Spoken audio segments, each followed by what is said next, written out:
ఎవరైతే ఒక మాట అంటే ప్రతి ఒక్కరు కూడా ఎక్కడికి వెళ్ళినా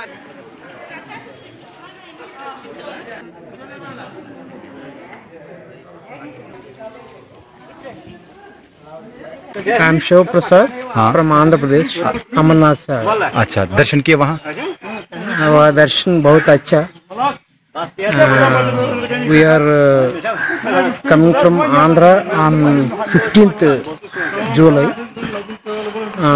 We are going to Amarnath by helicopter. Okay. Then by 6 kilometers by dolly. Not bad. Government side provided full military support, army support, and tents, food, water, no problem. मेरे बच्चे बोलते हैं आपको कैसे याद है? नहीं कहा ये हमारा जन्मभूमि है तो थोड़ी हम बोल जाएंगे। बहुत अच्छा, बहुत है। हम तो वो बोल नहीं सकते। तो जब वो मिलने आते तो वो क्या बोलते हैं, कैसे प्यार करते हैं वो हम उसमें कोई शक नहीं है। हम गए थे, हमारे ऊपर बहुत गहरे दोस्त बादाम लगा दिए, शरीर हमारे ऊपर लगा दिए। बच्चे इतने अच्छे, मतलब मेरे अच्छे पुराने दोस्त हैं, हम इकट्ठे भी बाहर जाते थे।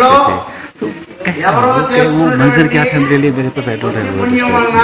उन्होंने कैसे है यहाँ के हिंदू के लोकल मैनेजमेंट है बहुत अच्छे हैं, बहुत कोऑपरेटिव है। I am from Odisha. Facilities are everything okay. No, there is no problem, so to say, from the government side or from the people side. So if they have not cooperated, didn't they come here? Their cooperation is somewhat there. अच्छा, आ रहे हैं आप? आंध्र से। अच्छा। आंध्र प्रदेश अमरनाथ यात्रा के लिए। अच्छा, कैसा लगा? अच्छा है, बहुत अच्छा है। उसमें वातावरण बहुत अच्छा है। Present no problem, just breathing problem, but facility is very good. वो टोटल फ्री मील्स है।